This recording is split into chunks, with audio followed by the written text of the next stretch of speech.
il faut donner une chance à cette médiation. Le grand atout, je l'ai dit tantôt, c'est que, eh bien, il soit accepté comme médiateur là-bas. Les deux parties, visiblement, avaient besoin d'un intermédiaire, de quelqu'un parce que, visiblement, elles ne se parlaient plus. On a l'impression que cet intermédiaire qu'on a trouvé est un intermédiaire politique. Vous avez un intermédiaire, un autre intermédiaire proposé. Voilà, c'est que moi je pense que normalement même c'est un atout pour Patrice Talon, que ce soit, n'est-ce pas, Boni Yayi qui se dégage.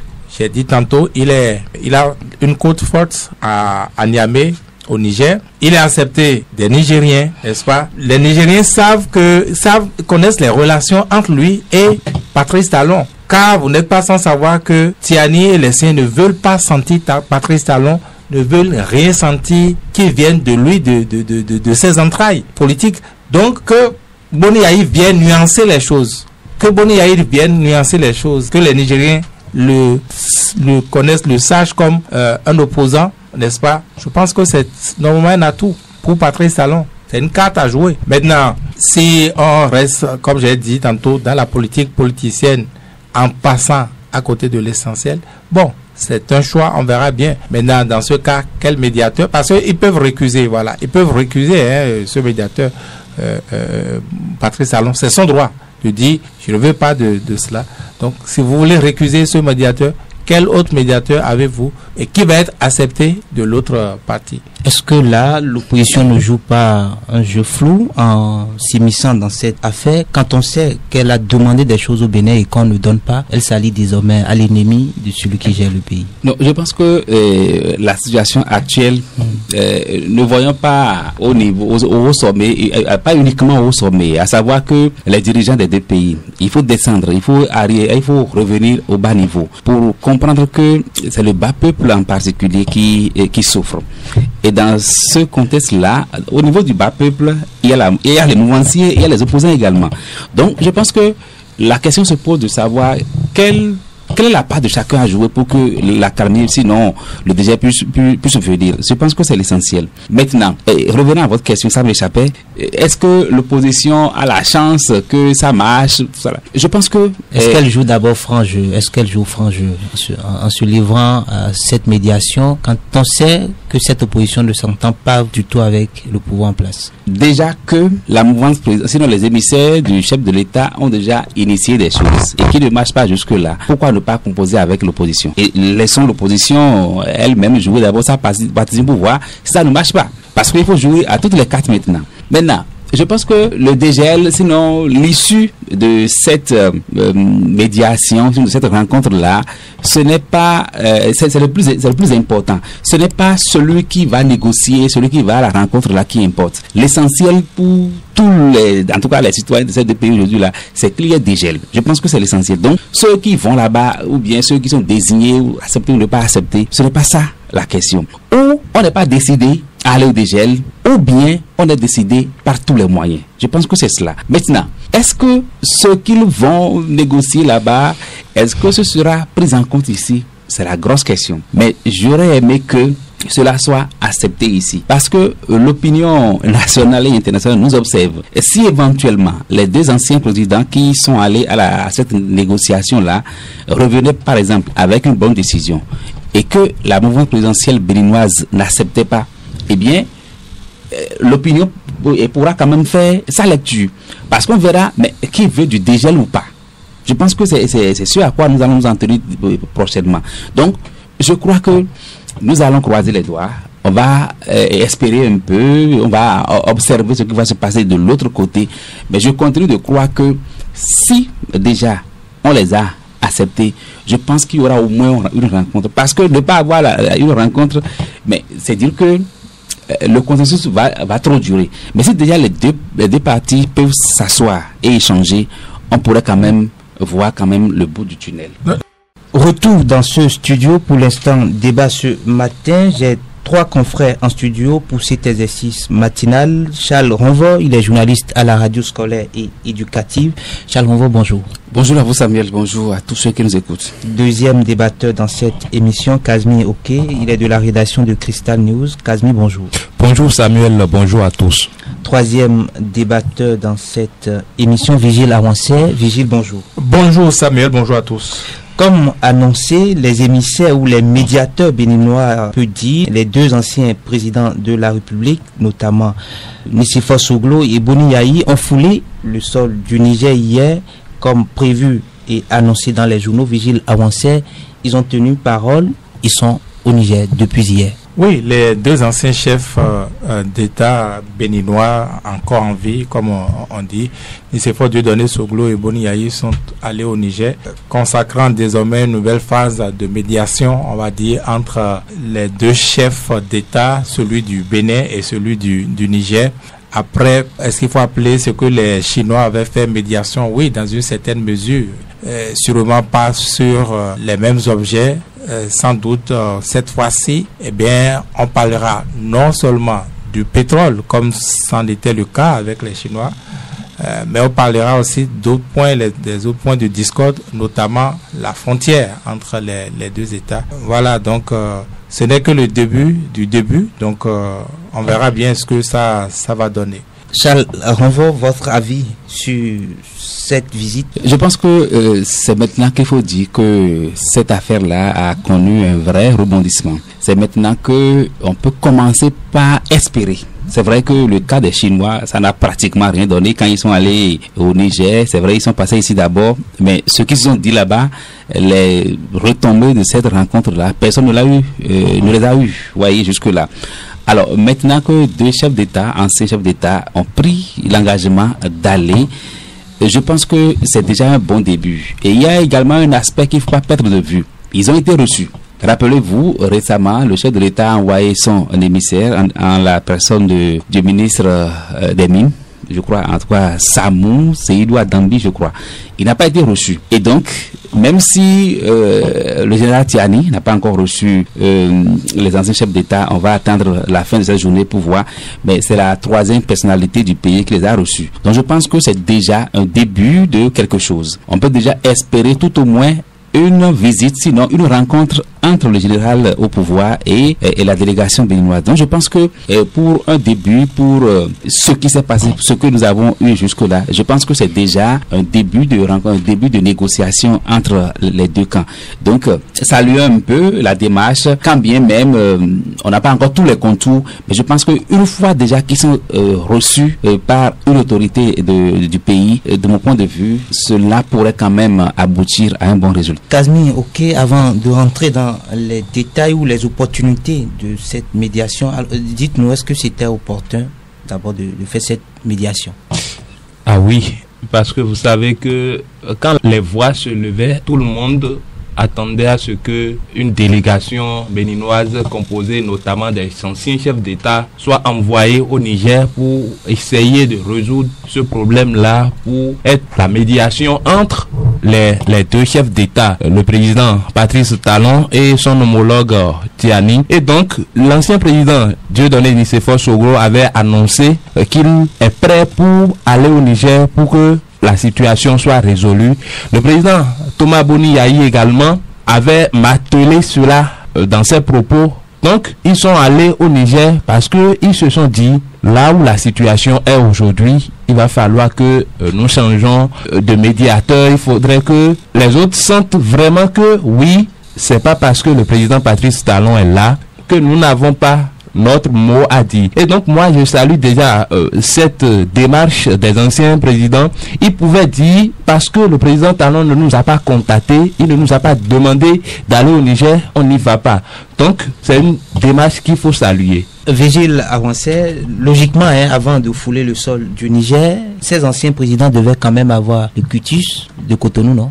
Bien sûr, vous avez absolument raison. Vous savez, dans une médiation, il faut prendre l'avis des deux protagonistes, être d'accord que les deux protagonistes soient d'accord déjà avec vous acceptent en tant que médiateur, qu'ils acceptent cette démarche-là de résoudre le problème. Et sans doute, les deux anciens chefs d'État ont dû faire cette démarche-là envers Patrice Talon avant d'aller à Niamey. Cotonou n'a rien su, les journalistes de Cotonou n'ont rien su. Ah non, une médiation, pour qu'elle soit efficace, n'a pas besoin d'être médiatisée. Cela ne s'accommode pas d'ordinaire. Donc, cela peut être fait contrairement à ce que beaucoup disent, à savoir que Patrice Talon n'a rien demandé, ils ne sont pas allés le voir avant d'aller là-bas. Non, cela n'a pas été médiatisé, cela ne veut pas dire que cela n'a pas existé. Je ne sais pas s'ils l'ont fait, mais mettons qu'ils l'ont fait. Logiquement, ils devraient l'avoir fait. Donc moi, je suppose qu'ils l'ont fait. Au cas où ils ne l'auraient pas fait, pour moi, ce n'est pas encore un problème. À moins que demain, Patrice Talon ne les reconnaît pas comme médiateur. Ouais, vous.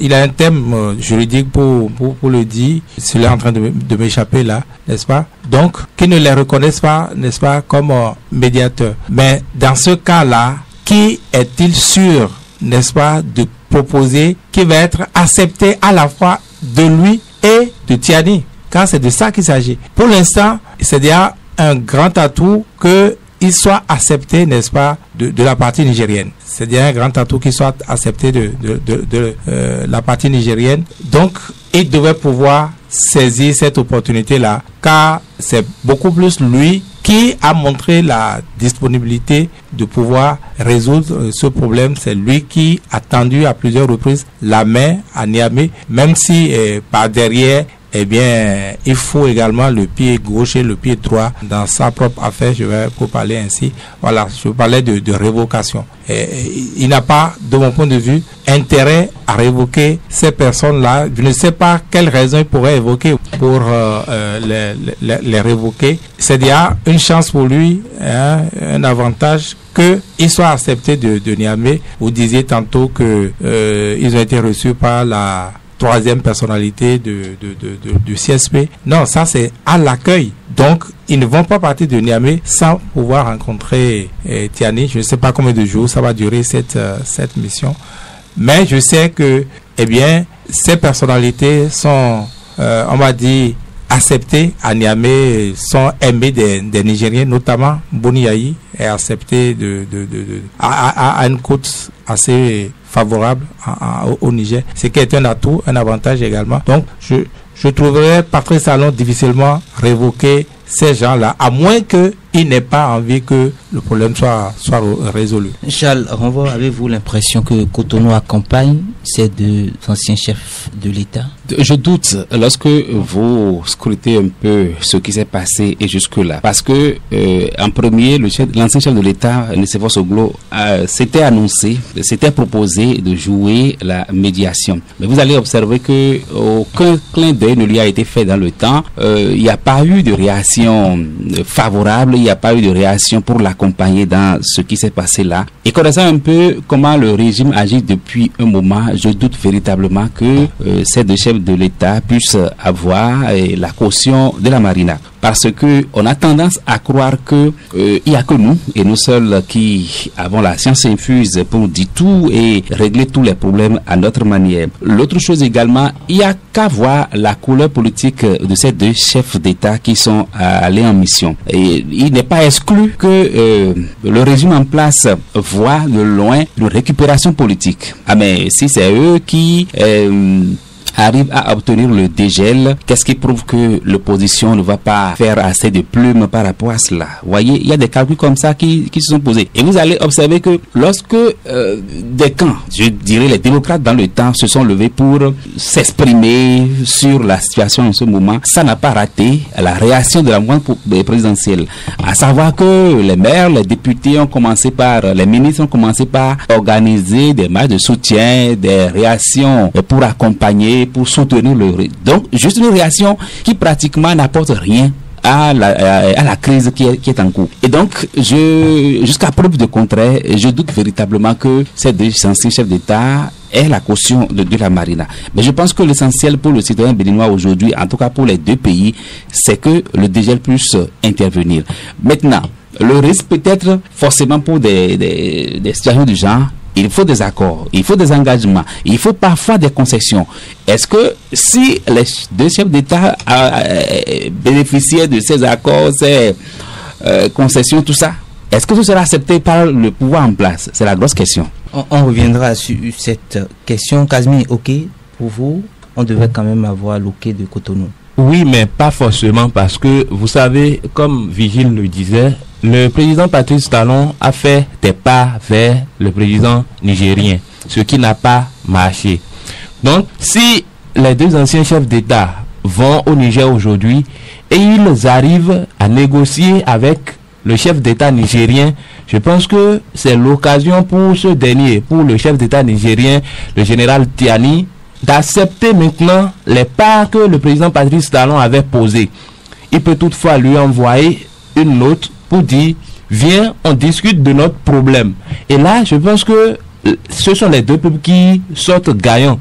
Vous voyez donc, même si les deux chefs d'État n'ont pas eu la caution de Cotonou, ce qui serait très difficile, comme Charles le disait, le président Patrice Talon peut dire, c'est l'opposition qui va dire que c'est elle qui a pu résoudre le problème et donc je ne vais pas donner ma caution, vous voyez. Mais si déjà ils arrivent au Niger et que ils arrivent à s'entendre avec le chef d'État nigérien, je pense que le problème ne se pose plus. Vigile Avancé, on revient sur la composition de cette délégation. Outre les deux anciens chefs d'État, on a quand même une forte délégation du parti LD. Est-ce qu'on ne peut pas dire là qu'on fait de la récupération politique en s'immisçant dans cette histoire? Nous sommes sur un terrain politique, donc qu'on fasse de la récupération, c'est chose normale. C'est à chacun de savoir ce qu'il veut, n'est-ce pas? Est-ce que Patrice Talon veut de la résolution du problème ou on va rester dans la politique politicienne à la béninoise, à l'interne, dire ah non, c'est nous accompagnons la proposition du Parti Les Démocrates en votant la loi portant amnistie, ça va être à leur actif, ça va leur profiter, etc. Est-ce qu'il faut porter ça également sur ce terrain? Bon, c'est à eux. Quand je dis eux, c'est les mouvanciers en général de savoir ce qu'ils veulent, ce qu'ils cherchent, et à Patrice Talon notamment. Pour moi, compte tenu des dégâts qui sont faits, eh bien, cela ne devrait pas prévaloir ces considérations-là. Il faut donner une chance à cette médiation. Le grand atout, je l'ai dit tantôt, c'est que, eh bien, il soit accepté comme médiateur là-bas. Les deux parties, visiblement, avaient besoin d'un intermédiaire, de quelqu'un parce que, visiblement, elles ne se parlaient plus. On a l'impression que cet intermédiaire qu'on a trouvé est un intermédiaire politique. Vous avez un intermédiaire, un autre intermédiaire proposé. Voilà ce que moi je pense que normalement même c'est un atout pour Patrice Talon, que ce soit, n'est-ce pas, Boni Yayi qui se dégage. J'ai dit tantôt, il a une côte forte à Niamey, au Niger. Il est accepté des Nigériens, n'est-ce pas? Les Nigériens connaissent les relations entre lui et Patrice Talon. Car vous n'êtes pas sans savoir que Tiani et les siens ne veulent pas sentir Patrice Talon, ne veulent rien sentir qui vienne de lui, de ses entrailles politiques. Donc que Boni Yayi vienne nuancer les choses. Que Boni Yayi vienne nuancer les choses. Que les Nigériens le connaissent, le sachent comme un opposant, n'est-ce pas? Je pense que c'est normalement un atout pour Patrice Talon. C'est une carte à jouer. Maintenant, si on reste, comme j'ai dit tantôt, dans la politique politicienne, en passant à côté de l'essentiel, bon, c'est un choix, on verra bien. Maintenant, dans ce cas, quel médiateur? Parce qu'ils peuvent récuser, voilà. Ils peuvent récuser ce médiateur, Patrice Talon. C'est son droit de dire, je ne veux pas de cela. Donc, si vous voulez récuser ce médiateur, quel autre médiateur avez-vous et qui va être accepté de l'autre partie? Est-ce que là, l'opposition ne joue pas un jeu flou en s'immisçant dans cette affaire quand on sait qu'elle a demandé des choses au Bénin et qu'on ne donne pas, elle s'allie désormais à l'ennemi de celui qui gère le pays? Non, je pense que la situation actuelle, ne voyons pas au niveau, au sommet, pas uniquement au sommet, à savoir que les dirigeants des deux pays, il faut descendre, il faut revenir au bas niveau pour comprendre que c'est le bas peuple en particulier qui souffre. Et dans ce contexte-là, au niveau du bas peuple, il y a les mouvanciers, il y a les opposants également. Donc, je pense que la question se pose de savoir quelle est la part de chacun à jouer pour que la calmer, sinon le dégel puisse venir. Je pense que c'est l'essentiel. Maintenant, revenons à votre question, ça m'échappait. Est-ce que l'opposition a la chance que ça marche? Je pense que... Est-ce qu'elle joue d'abord franc jeu? Est-ce qu'elle joue franc jeu en se livrant à cette médiation quand on sait que cette opposition ne s'entend pas du tout avec le pouvoir en place? Déjà que la mouvance présidentielle, sinon les émissaires du chef de l'État ont déjà initié des choses et qui ne marchent pas jusque-là. Pourquoi ne pas composer avec l'opposition. Et laissons l'opposition elle-même jouer d'abord sa partie du pouvoir. Ça ne marche pas. Parce qu'il faut jouer à toutes les cartes maintenant. Maintenant, je pense que le DGL, sinon l'issue de cette médiation, de cette rencontre-là, ce n'est pas, c'est le plus important. Ce n'est pas celui qui va négocier, celui qui va à la rencontre-là qui importe. L'essentiel pour en tout cas les citoyens de ces deux pays aujourd'hui-là, c'est qu'il y ait DGL. Je pense que c'est l'essentiel. Donc, ceux qui vont là-bas, ou bien ceux qui sont désignés, ou acceptés ou ne pas acceptés, ce n'est pas ça la question. Ou on n'est pas décidé à aller au DGL, ou bien on est décidé par tous les moyens. Je pense que c'est cela. Maintenant, est-ce que ce qu'ils vont négocier là-bas, est-ce que ce sera pris en compte ici? C'est la grosse question. Mais j'aurais aimé que cela soit accepté ici. Parce que l'opinion nationale et internationale nous observe. Et si éventuellement les deux anciens présidents qui sont allés à cette négociation-là revenaient par exemple avec une bonne décision et que la mouvance présidentielle béninoise n'acceptait pas, eh bien, l'opinion pourra quand même faire sa lecture. Parce qu'on verra, mais qui veut du dégel ou pas. Je pense que c'est ce à quoi nous allons nous en tenir prochainement. Donc, je crois que nous allons croiser les doigts. On va espérer un peu, on va observer ce qui va se passer de l'autre côté. Mais je continue de croire que si déjà on les a acceptés, je pense qu'il y aura au moins une rencontre. Parce que ne pas avoir une rencontre, mais c'est dire que le consensus va trop durer. Mais si déjà les deux parties peuvent s'asseoir et échanger, on pourrait quand même voir quand même le bout du tunnel. Moi, je pense qu'il ne faut pas perdre de vue que les Nigériens, en principe, ont aussi des raisons de récuser les médiateurs. Et pourtant, ils ne l'ont pas fait. Car ils ont problème avec qui? Ils ont problème avec le Bénin. Et ces médiateurs-là viennent d'où? Du Bénin également. Donc, a priori, ils ont un parti pris naturel, on va dire, n'est-ce pas? Donc, il aurait pu être également vu de ce œil-là du côté de Niamey. Pourtant, ce n'est pas le cas. Maintenant, si Patrice Talon estime qu'il aura de la récupération, parce que vous ne pouvez rien faire pour éviter de la récupération politique, même si Boni Yayi était allé seul avec Nicéphore Dieudonné Soglo, sans personne du bureau du parti les démocrates, ben, c'est à son actif. C'est à l'actif donc de l'opposition. Donc vous ne pouvez rien faire, n'est-ce pas, pour éviter la récupération politique dans ce cas-ci, si c'est eux qui vont être les médiateurs, n'est-ce pas? Donc l'essentiel, c'est de savoir ce qu'on veut de mon point de vue. Kazmi, ok, sur la question de la composition de cette délégation. Oui, je pense que le peuple est souverain. Et donc si aujourd'hui, vous voyez que le peuple est composé et de la mouvance et de l'opposition. Donc si l'opposition se sent dans le besoin d'aller aider le peuple qui souffre dans cette situation, je pense que il n'y a pas de souci. L'essentiel, c'est que la situation soit résolue. Ce n'est pas, on ne regarde pas la tête de qui est allé, mais on attend les résultats de cette médiation. Donc, que ça soit l'opposition ou la mouvance, c'est pas ce qui préoccupe le peuple béninois aujourd'hui. Ce qui préoccupe le peuple béninois et le peuple nigérien, c'est comment faire pour que cette situation soit résolue.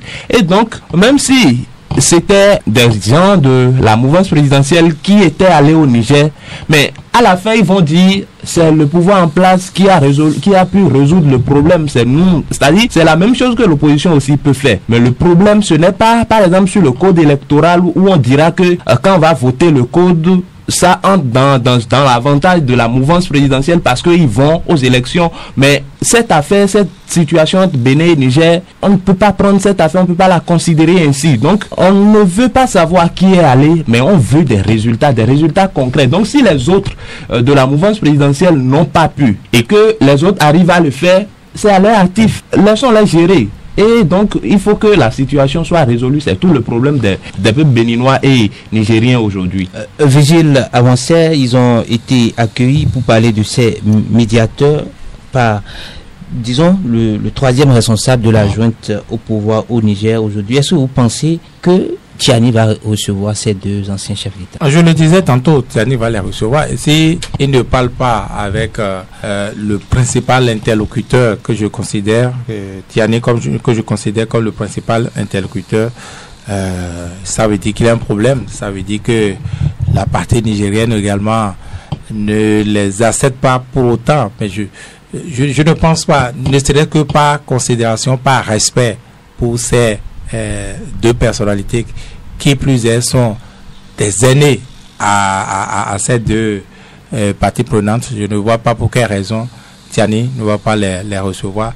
Ce que vous avez vu hier, c'était juste l'accueil à l'aéroport. Et on n'a pas envoyé un directeur de cabinet, on a envoyé la troisième personnalité donc du CSP. Je ne pense pas que ce soit dégradant. Et donc, sans doute, il faut attendre de voir l'agenda, le reste de l'agenda. Peut-être aujourd'hui ou demain, ou je sais pas quoi, il va pouvoir rencontrer Tiani, puisque ce serait principalement à lui, n'est-ce pas, de dire sa position, sur quoi il est prêt à faire de concessions, quelle est la feuille de route à mettre en place. Car ici, par exemple, il s'agira, entre autres, d'aller voir ce dont parlent les Nigériens, faire par exemple une délégation commune Bénin-Niger, n'est-ce pas, pour aller visiter les fameux camps ou les fameuses bases militaires, n'est-ce pas, étrangères au Bénin, ou ce qui s'apparente à cela, pouvoir assurer, aller chercher des éléments. Dans tous les cas, il faut souhaiter que la bonne foi soit de mise de part et d'autre. Cela est très important pour que cette médiation n'ait pas de difficulté en chemin, que cette médiation n'échoue pas. Parce que dans tous les cas, le problème va être résolu. Mais si ça échouait, et que ça mettrait encore plus de temps. Je pense qu'il est trop tôt aujourd'hui de pouvoir même avancer ce que j'ai avancé tantôt. Il faut être certain que la médiation est acceptée de part et d'autre. Pour l'instant, on n'a aucun élément que l'accueil est un indice, non? Que les médiateurs oui, parti nigérien a priori, oui, mais on ne sait pas, puisque Cotonou, ça n'a pas été médiatisé. On ne sait pas non plus s'ils ont pu voir Patrice Talon, ça n'a pas fuité. Est-ce qu'ils ont choisi de commencer par le Niger, qui considère peut-être comme le plus dur, comme je le disais tantôt. Dans tous les cas, ils sont des Béninois, donc a priori, ils sont crédités de partis naturellement pris, n'est-ce pas, pour le Bénin. Donc, on verra bien, on verra bien, mais c'est déjà une très bonne chose, comme nous le demandions depuis, que, une tierce partie puisse se dégager, n'est-ce pas, pour pouvoir écouter les deux parties et essayer de résoudre ce problème qui ne fait que perdurer, qui ne fait que faire souffrir les deux peuples. Le Béninois libéré s'interroge dans le même sens que moi. Il dit, est-ce qu'il y a de l'espoir, ou bien le très méprisant Tiani veut-il encore faire des siennes? Je pense qu'il faut être optimiste. Lorsque nous nous posons des questions comme ça, c'est vrai, compte tenu de ce qu'on a observé jusque-là, mais ici, vous allez observer que ceux qui sont allés ne sont pas des moindres.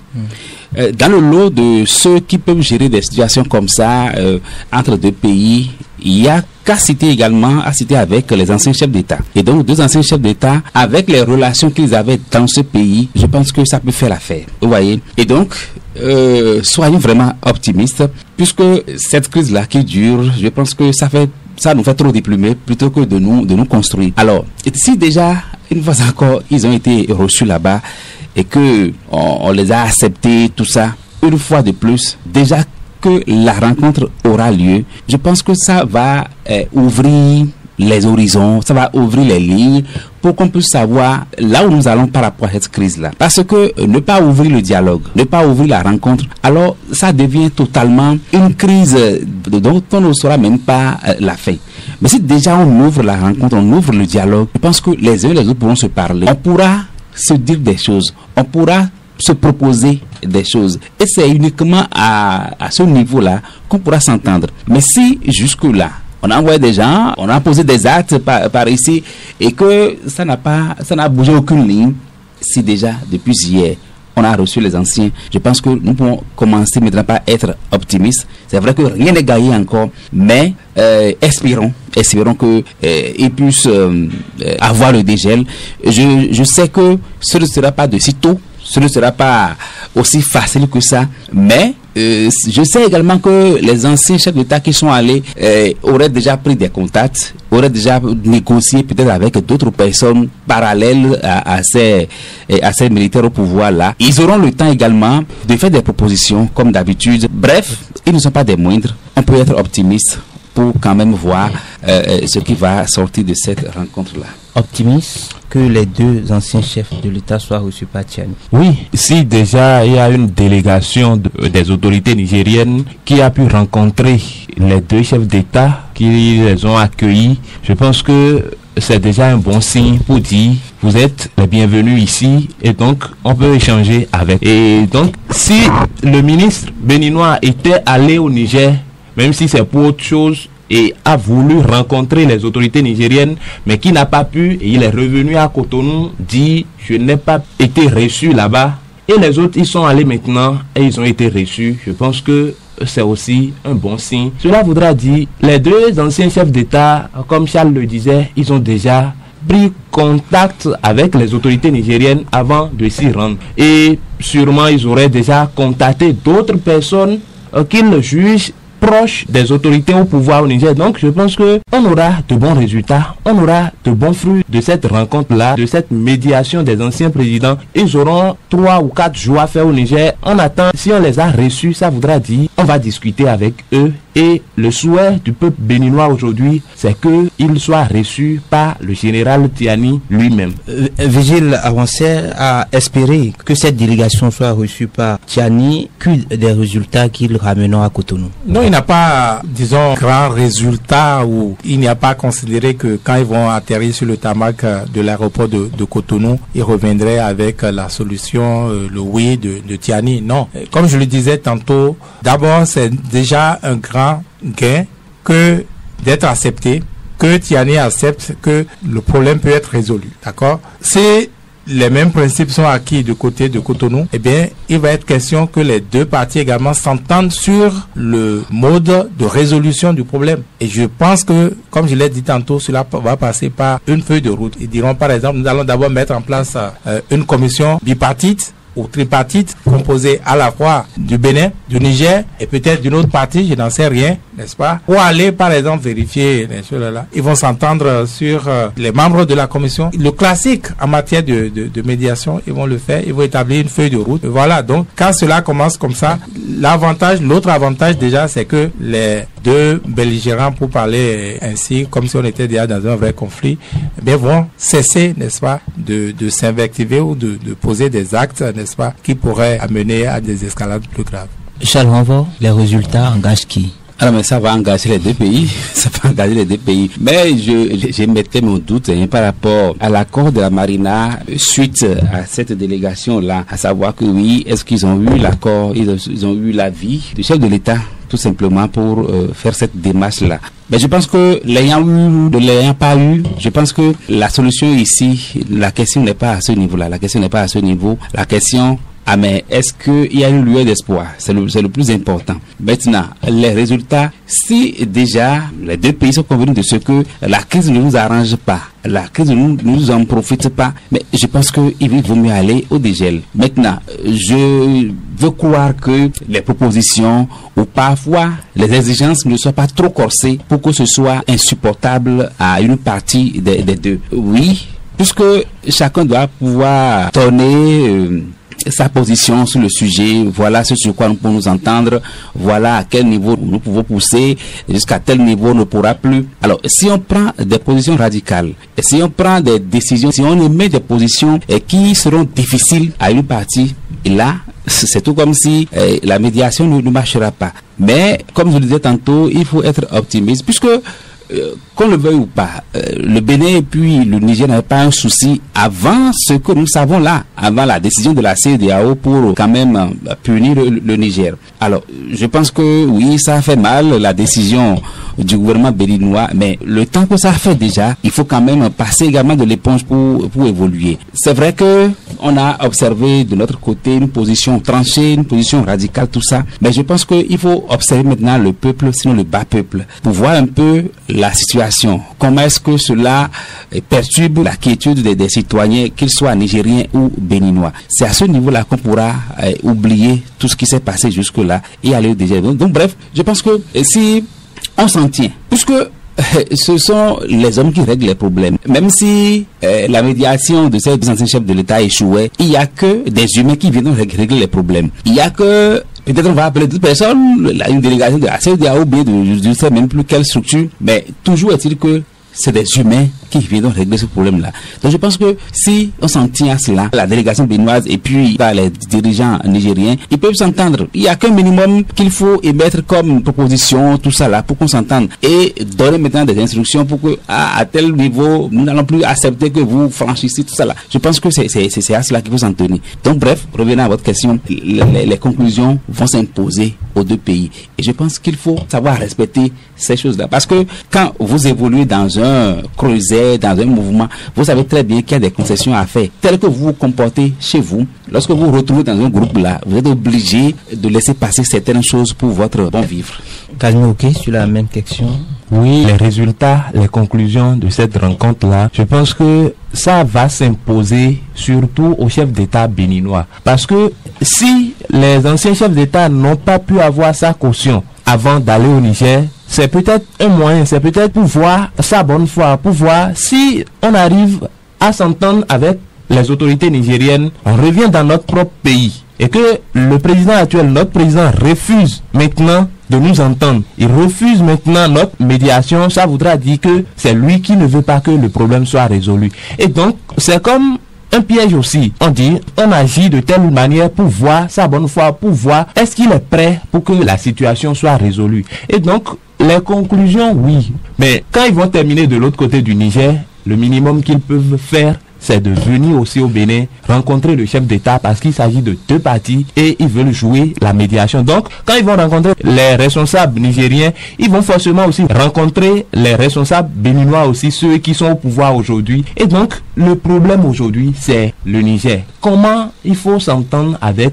le Niger, comment il faut avoir l'avis favorable des autorités nigériennes. C'est le grand rôle que les deux anciens chefs d'État ont à jouer aujourd'hui parce que au Bénin, les Béninois aussi diront oui, ils ont pu faire quelque chose là-bas. Ça ne reste qu'à notre président d'accepter ce travail qui a été fait là-bas, d'accepter cette médiation pour que la paix revienne entre les deux peuples frères. Oui, nous changeons de sujet à présent dans cette émission Vigile avancée. Décryptage info titre ce matin, produits agricoles, l'ananas béninois épinglé en France pour essai de pesticides. Vous vous rappelez, c'était la semaine écoulée où la France a mis un embargo sur l'ananas béninois. Les raisons, présence de résidus de pesticides et autres contaminants. Oui, vous savez, dans l'Union européenne, l'espace Union européenne et en Occident en général, on ne blague pas avec les normes. On ne tue pas impunément, n'est-ce pas, avec les pratiques agricoles peu recommandables les populations. Donc, ce n'est pas une bonne nouvelle pour notre économie, mais ce n'est pas encore la fatalité. Il suffit seulement que, le contrôle soit plus rigoureux, que la sensibilisation soit organisée. Cette fois-ci, au niveau donc des producteurs pour que le mal soit réparé. Pour moi, c'est vrai, c'est un problème, mais c'est pas encore une fatalité. Il suffit de montrer les gages, n'est-ce pas, de ce que les choses peuvent revenir dans l'ordre. Non, sont plutôt revenus dans les normes de l'Union européenne pour que notre ananas retrouve, n'est-ce pas, ces lettres de noblesse. Je dis bien lettres de noblesse parce que le pain du Bénin, comme on l'appelle, est très apprécié en Europe. Ça, je sais. Et ça, c'est un soulagement pour nos producteurs, pour nos agriculteurs. En principe, donc, il revient surtout à l'État, il revient au gouvernement d'organiser cela parce que c'est des manques à gagner forcément pour le fisc, la douane et autres. Donc, il revient à l'État de s'en occuper. C'est comme ça se passe partout. Il n'est pas seulement question, n'est-ce pas, de parler coton, de s'occuper seulement du coton, du soja. C'est peut-être ce délaissement-là qui crée ce problème-là aujourd'hui au niveau de notre ananas. Vous semblez banaliser la contamination chimique et du pesticide. Ah non, pas du tout banaliser, mais pourquoi, mon Dieu? Parce moi, je sais que c'est y a de l'ananas qui circule un grand problème. Nouveau partout, mais bien sûr, ne vous interrogez pas. Mais notre ananas, moi quand j'achète de l'ananas, de plus en plus, j'ai dit, bonne dame, vous ne pouvez pas conserver ça 2 jours, 3 jours, cela se gâte. Cela se gâte alors que ce n'était pas le cas hier. C'était pas le cas. Et ce n'est pas que l'ananas. Je crois que c'est un grand sujet sur lequel Crystal News va revenir. C'est que les producteurs, les agriculteurs font aujourd'hui des pesticides, des intrants chimiques. C'est incroyable. On tue nos populations à petit feu. Il n'y a plus aujourd'hui de production sans traitement avec des produits chimiques, pesticides ou ceci, cela. Même déjà Le désherbage, les gens ne font plus le désherbage. On achète un produit seulement, on épand le sol et puis les herbes meurent et on vient cultiver. Voyez-vous? Or, c'est des produits hautement chimiques incompatibles avec la santé humaine en principe. Et ça, l'État ne dit rien, le gouvernement ne dit rien. Nous allons aller sur le terrain, aller faire des investigations là-dessus. C'était déjà au programme. Et vous verrez, c'est un gros problème de santé dont personne ne se préoccupe aujourd'hui. Et je ne sais pas, je ne comprends pas moi-même pourquoi. Charles, vous allez au marché certainement. Le piment vert, quand on l'écrase, ça devient noir. Ça ne vous pose pas un problème? Et ce n'est plus piquant. Ce n'est plus le piment naturel qu'on a connu. Non, ce qui s'est passé avec l'ananas du Bénin à l'international, je pense que ça doit nous interpeller. Parce que vous allez observer toute la campagne médiatique qui a accompagné cette filière-là. Lorsqu'on a commencé par l'exporter, c'est vrai, c'est de l'économie, tout ça là. Ça crée quand même des recettes pour le pays. Mais la question c'est là. Qui contrôle la production de l'ananas? Et quelles sont les consignes qui sont données? Parce que si les consommateurs ont vérifié là-bas, ont analysé et ont découvert qu'il y a des produits toxiques qui sont infiltrés, ça veut dire qu'à notre niveau, il y a eu quelque chose qui ne va pas. Il y a eu qu'on a utilisé ces produits-là, mais en excès. Et c'est ça le danger. Maintenant, si on a détecté ça à l'international, est-ce que chez nous ici, il n'y a pas des structures comme ça qui font ce travail-là? Mais prenez tous les produits que nous consommons, vous allez observer que pratiquement il n'y a plus de produits naturels. La bonne dame, effectivement, vous n'allez plus observer des femmes qui vendent de l'ananas et qui font 3 jours, 4 jours. J'en parlais, il y a une dame, c'était l'autre fois au lancement du BEPC, que la dame en parlait avec ses amis, que l'ananas qu'elle a payé avant-hier, que ce matin, elle est allée au niveau du panier, voulait sortir en tout cas le fruit, elle a découvert que tout est fondu, 72 heures après. Tout est fondu et puis c'est devenu du jus, c'est devenu de l'eau et puis c'est comme ça. Donc cela témoigne de ce que ces produits-là détruisent carrément la production, au-delà de produire en grand nombre et grossir également le fruit, mais ça ne dure pas. Et il faut aller voir l'impact sur la santé du consommateur. C'est le plus important.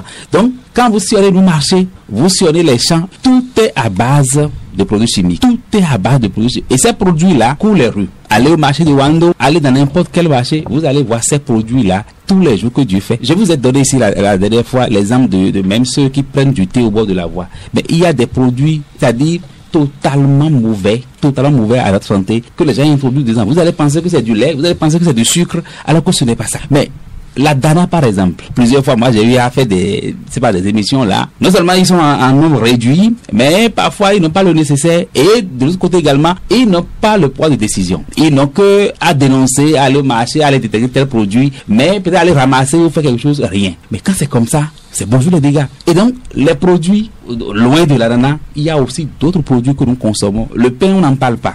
Tous les jours que Dieu fait, vous consommez du pain, vous savez que c'est autre chose. Donc, c'est une situation qui s'impose à nous tous, au point où, quand vous observez un peu notre société, non seulement on ne vieillit plus pour mourir, mais nous développons des maladies dont c'est-à-dire, on n'arrive pas à expliquer. Mais c'est à cause de tout ce que nous consommons là. Et je me demande comment est-ce que le pouvoir public pourra limiter ces choses-là. Quand parfois, on s'attaque à des sujets et on ne finit pas, on n'aboutit pas. Parce qu'il y a peut-être telle personne ou bien telle autorité qui est dans la filière, tout ça. Rappelez-vous, dans ce pays, on a voté une loi pour interdire la commercialisation du sachet. Mais ça continue jusqu'à présent. C'est-à-dire, ça fait du bruit quelques 3 jours là et puis on abandonne. Les produits qui sont vendus là. Rappelez-vous, récemment, on a arrêté la vente de médicaments dans les rues. Mais ça continue, ça a repris. Vous voyez? Et parfois, ces produits chimiques dont nous parlons, la plupart, ça se vend par cette dame-là qui vendait ces produits pharmaceutiques. Donc, le mal est là. C'est vrai que nous avons la présence du Nigeria à côté et qui favorise l'arrivée sur le marché béninois de ces produits-là. Mais qu'est-ce que nous-mêmes nous faisons d'abord? Récemment, encore la décision, c'est les boissons en sachet là. Oui. Mais demandez-vous si ça aboutit à quelque chose. Les gens continuent d'en consommer.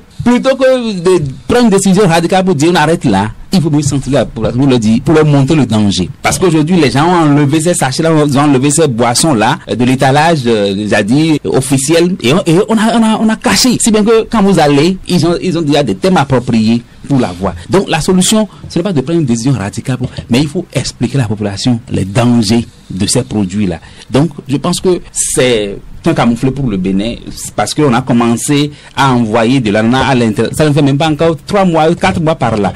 Et que déjà on détecte ça. Mais je pense que c'est un peu mal parti. Qui sont ceux qui suivent ces paysans-là pour leur dire, voilà, à quelle quantité, voilà, à quel niveau vous devez attendre le problème à ce niveau-là. Donc quand vous demanderont qui est derrière aujourd'hui la filière ananas, Kazmi, ok, on va pas vous demander qui est derrière la filière ananas, mais dites-nous, est-ce qu'il n'est pas urgent pour l'État de dire un mot par rapport à cette situation d'ananas rejetés en France? Oui, l'État béninois est concerné parce que ces ananas sont partis du Bénin. Et donc, si on dit qu'on détecte des produits chimiques dans ces ananas et il faut retourner ces ananas au magasin, et ceux qui avaient déjà acheté, ils vont reprendre leur argent. C'est une perte non seulement pour les magasins, mais également pour la filière et pour l'économie béninoise. Donc moi, je pense que c'est parce que on veut produire assez. On veut produire assez, il faut trouver des produits pour faciliter la production rapide. C'est ce qui se fait, c'est pourquoi aujourd'hui, on a dépassé les limites, on est passé de 374 000, on est allé à plus de 477 000, donc la quantité y est. Mais la quantité est là, il faut voir comment c'est produit. Il faut voir pourquoi. Et Charles le disait tout à l'heure, il y a des gens, des bonnes dames, elles achètent aujourd'hui des ananas ou des produits, des fruits. On ne peut pas laisser ça dans la maison pendant 24 heures. Ça se gâte et c'est difficile. Ceux-là qui achètent, qui vendent, c'est eux qui ont le grand mal. En fait, c'est eux qui souffrent vraiment parce que j'ai déjà acheté. C'est lui qui a produit, il a déjà vendu. Depuis le village, c'est venu chez quelqu'un à Porto-Novo qui est allé maintenant au marché pour vendre. Toi qui es venu acheter, c'est toi qui es le perdant dans cette affaire. Donc, il va falloir que le gouvernement, l'État béninois puisse faire sortir une note peut-être où nous avons le ministère de l'Agriculture qui s'occupe des productions. Pourquoi ne pas aller vers les paysans? Dire, il y a tel produit, il y a telle situation. Et si on faisait de telle manière, vous voyez, donc, il ne suffit pas de prendre une décision pour dire, on ne veut plus de telle chose. Comme Charles le disait, on a dit dans ce pays que on a interdit la consommation des boissons en sachet et la vente. Il y a des bonnes dames qui avaient déjà des quantités de ces boissons dans leur boutique ou dans leur maison. Mais comment elles vont faire?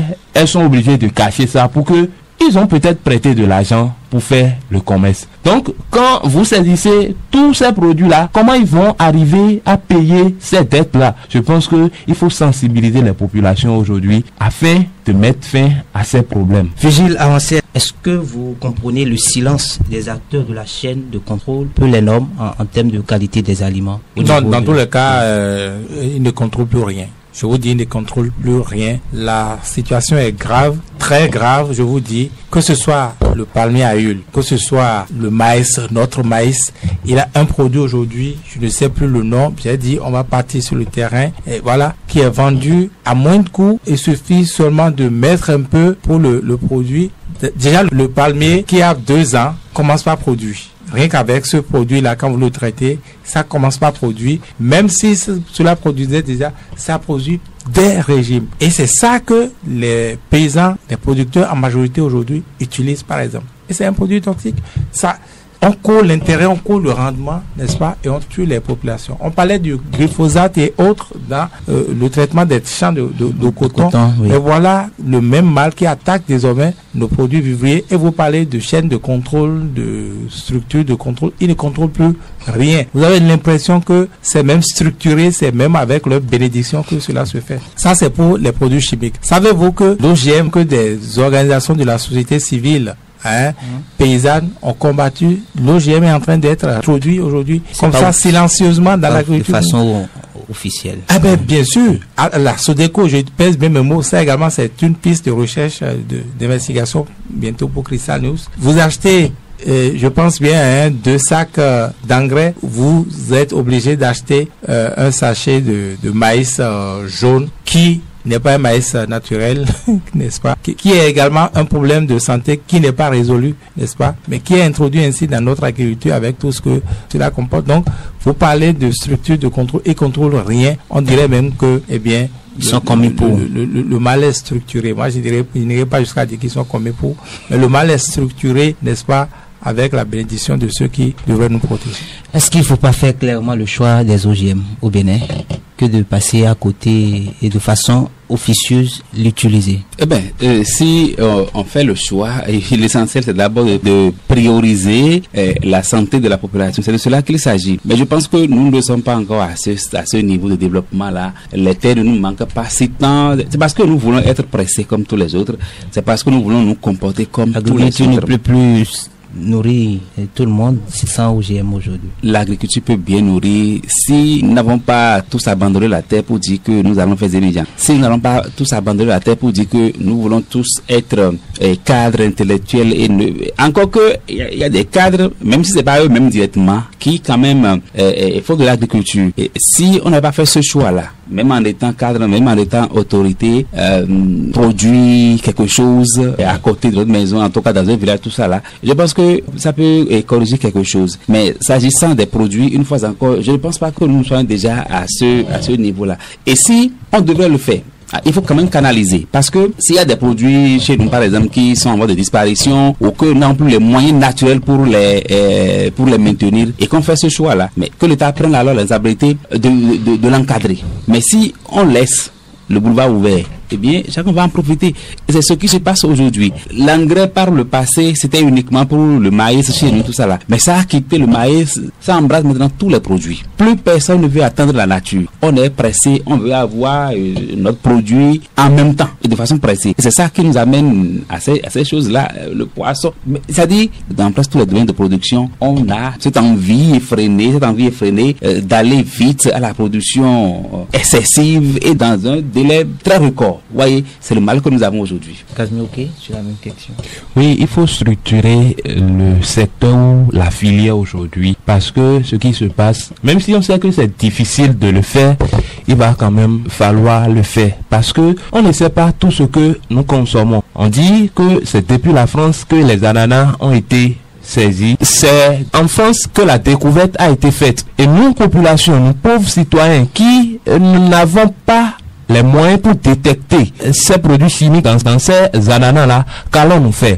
Donc il va falloir structurer, entretenir et mettre un peu de la rigueur dans ces filières aujourd'hui, parce que la santé avant tout, et après la santé, nous avons l'environnement, parce que l'utilisation de ces produits aussi, ça agit également sur l'environnement. On crie changement climatique aujourd'hui, mais c'est tout ça là qui permet à ce que on crie aujourd'hui changement climatique. Vigile Avancé, nous allons sortir de ce studio. Dites-nous quel devait être le rôle des associations des consommateurs. Ben c'est la veille, comme leur rôle traditionnel, c'est la veille maintenant. Est-ce que les associations dont vous parlez sont écoutées encore? Elles sont pas écoutées, que ce soit l'association des consommateurs, que ce soit organisation de la société civile, les organisations paysannes telles que Djinoukoun et autres. Ben, vous voyez, elles se battent sans être entendues. Je vous dis que on a introduit ainsi aujourd'hui certains produits dans la culture béninoise avec les conséquences avérées que les scientifiques ont règlement démontré. Mais Djinoukoun a prévenu, combien de fois Djinoukoun n'a pas prévenu ou ces organisations n'ont pas prévenu par rapport aux produits OGM, et pourtant de manière détournée. Vous voyez ce qui se passe. Mais je suis d'accord, c'est pas pour ça qu'il faut se taire, il faut continuer à dénoncer, il faut continuer à faire le nécessaire. Et je dis et je répète, ceux-là qui sont dénoncés n'aiment pas ça, et c'est parce qu'ils ont conscience que ce n'est pas une bonne chose et n'aiment pas cette publicité ou cette contre-publicité qu'on leur fait, qu'il faut le faire, qu'il faut continuer forcément à dénoncer, voire aller au-delà. Vous l'auriez compris, on est à la fin de cette émission. Que dit la presse? C'est encore demain avec